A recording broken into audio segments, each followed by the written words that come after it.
సంగం తిరగనతిప్ప ST కాలనీలో DSP Venugopal ఆధ్వర్యంలో పోలీసులు కార్డన్ సెర్చ్ నిర్వహించారు. ఈ కార్యక్రమంలో ఆత్మకూర్ సంఘం సిఐలు గంగాధర్, శ్రీనివాసులరెడ్డి, పోలీసు సిబ్బంది పాల్గొన్నారు. కాలనీలో ప్రతి ఇంటిని క్షుణ్ణంగా తనిఖీ చేశారు. అనుమానిత వ్యక్తులు, నిషేధిత వస్తువులపై ఆరా తీశారు. కాలనీలో ప్రజలకు నేరాల నియంత్రణ, సైబర్ నేరాలు, గుడ్ టచ్, బ్యాడ్ టచ్ పై అవగాహన కల్పించారు. జాతీయ రహదారిపై హెల్మెట్ ధరించడంపై వాహనదారులకు అవగాహన కల్పించారు. ఈ సందర్భంగా వాహనదారులతో ప్రత్యేక ప్రతిజ్ఞ చేయించారు. ఎవరైనా ఫోన్ చేసి మేము బ్యాంకుల నుంచి మాట్లాడుతున్నాను, మీ మెంబర్కు ఓటీపీ వచ్చింది అని చెప్తే ఎవరు అటువంటి మాటలకు మోసపోవద్దని, ఒంటరిగా ఎక్కడికి ప్రయాణం చేయవద్దని, ఎవరైనా వచ్చి మేము మీ ఇంట్లో రెండుకి ఉంటామంటే తొందరపడవద్దని, ఆరు బయట నిద్రించేటప్పుడు ఒంటి మీద బంగారం ధరించవద్దని ప్రతి ఒక్కరికి అవగాహన కల్పించారు.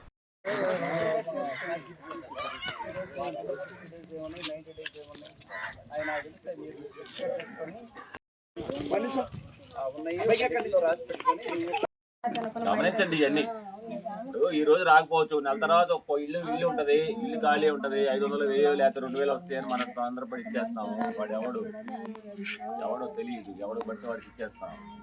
తర్వాత వాడు ఎవడో తీసుకుపోతాడు. నేను చెప్పమంటే నీ దగ్గర వాడి పేరు సరిగా ఉండదు, వాడి ఆధార్ కార్డు సరిగా ఉండదు, వాడి ఫోన్ నెంబర్ సరిగా ఉండదు.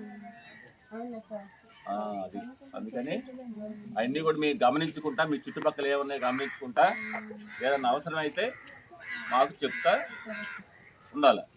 అప్పుడు మేము కూడా మీకు ఏదైనా కొన్ని బాగానే ఉంది కదా ఇది అనుకుంటారు, రేపు పొద్దున వేరే ఉంటుంది, అది వస్తుంది, అప్పుడు ఎవరు నష్టపోతారు? అది అట్లాంటివి ఊరికినే వస్తున్నాయి, తక్కువకి వస్తున్నాయి అని ఇట్లాంటివి ఏమి కూడా వాటిలో వేలు పెట్టదు మీరు, అంతేనా? అందుకే ఈరోజు మీ బైక్లు, ఇక్కడ ఉండేవాళ్ళు, కొత్త వాళ్ళు ఎవరున్నారు ఏంది అన్నీ కూడా వెరిఫై చేస్తున్నాం. మేము అప్పుడప్పుడు ఇట్లానే వెరిఫై చేస్తూ ఉంటాం. ఏదైనా దొరికి ఏదైనా తప్పు జరిగిందంటే వాళ్ళని జైలుకి కూడా పంపిస్తాం. అందుకని మీ కాలనీలో ఎవరు కొత్త వాళ్ళు వచ్చినా కానీ పోలీసుకి చెప్పాలి. ఏదైనా మీకు అనుమానం ఉన్నా కానీ, ఇక్కడ వేరే నేరాలు కానీ, గంజాయి కానీ, లేకపోతే ఇంకా వేరే ఏదైనా ప్యాకాట్ ఆడుతున్నా కానీ, అటువైనా వ్యభిచారం కానీ, అట్లాంటి ఏదైనా నేరాలు జరుగుతున్నా కానీ మీరు చూస్తూ ఊరుకుంటే అది పెద్దదైపోయింది. మీరు ముందుగానే మేల్కొని మాకు చెప్తే దాన్ని మేము కంట్రోల్ చేస్తాము. మీ కాలనీ మంచిగా ఉంటుంది, మీ కాలనీ ప్రశాంతంగా ఉండాలి కదా. అందుకని మీరందరూ కూడా మాకు సహకరించాలి పోలీస్కి విషయం.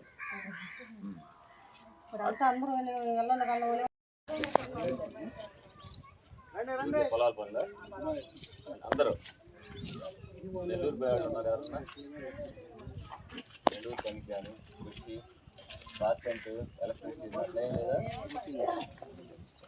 అందరూ ఒకే క్యాష్, వేరు క్యాష్.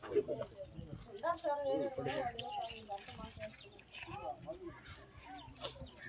ఏం లేదు, ఈరోజు మేము ఇక్కడికి వచ్చింది పోలీసు బయట నుంచి ఎవరైనా వస్తూ ఉంటారు, మన మధ్యలోనే ఇళ్లలో అద్దెలుకుంటారు, కొత్తగా వస్తారు, వెళ్ళిపోతూ ఉంటారు. 2 నెలలు 6 నెలలు వస్తూ ఉంటారు, వెళ్ళిపోతారు. వెళ్ళిపోయే వాళ్ళు మంచివాళ్ళు, అందరూ మంచివాళ్ళు రాదు. అంత వేరువేరుగా దొంగ పనులు చేసేవాళ్ళు, దొంగతనాలు చేసేవాళ్ళు, నేరాలు చేసేవాళ్ళు, వాళ్ళందరూ వస్తారు. వాళ్ళు వచ్చినప్పుడు మీ పక్కకి ఎవరు వచ్చారు మాకు సంబంధం లేదని అనుకోకూడదు. మీరు వాళ్ళు ఎవరు, ఎందుకు వచ్చారు, ఏం పని చేస్తున్నారు, వాడు వస్తాడు, ఊరకు వచ్చి ఇక్కడ ఉండేసి మన పక్కనే ఉండి రోజు తిరిగి పడుకుంటా ఉంటాడు, వాడు ఎందుకు వచ్చినట్టు మీరు అని మీరు ఆరాధించాలి.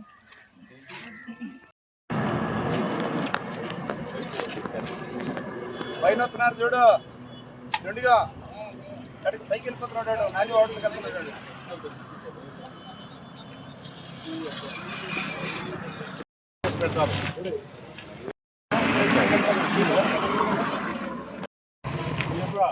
శుద్ధి వాడతావు కదా, రాత్రి పూట ఎక్కువ వాడతావు చెప్పు.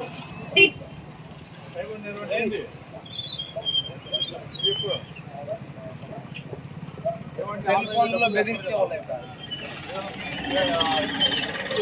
మేమందరము హెల్మెట్ ధరించి ప్రమాదాలను అరికట్టడంలో భాగస్వాములైతామని ప్రతిజ్ఞ చేస్తున్నాం.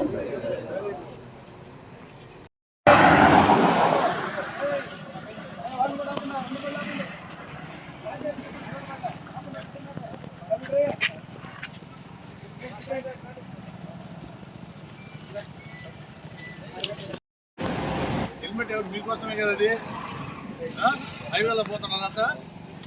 నిన్న సైదాపురం దగ్గర ఒక టిప్పర్ ఆపి చెక్ చేస్తూ ఉంటారు. ఇద్దరు వెనకాల రయ్యని వచ్చి దాన్ని గుద్దేశారు. తలలో పగిలిపోయిన ఇద్దరు చనిపోయినారు. 25 సంవత్సరాల పిల్లకాయ. గుర్తుపెట్టుకోండి, ఈ రోడ్డు ప్రమాదాలన్నీ బైక్ తోలే వాళ్ళకి ఓన్లీ హెల్మెట్ లేకపోవడం వల్ల జరుగుతున్నాయి. ప్రాణం ఖరీదు ఎక్కువ కదా, 1000 రూపాయలు పెట్టి హెల్మెట్ కొనుక్కోండి. 500కి వస్తుంది కష్టమండి. ఇక్కడికే కదా అక్కడికే కదా అంటే మీరు సేఫ్గా వస్తారు. ఇంట్లో సేఫ్ రాదు కదా. రోడ్డు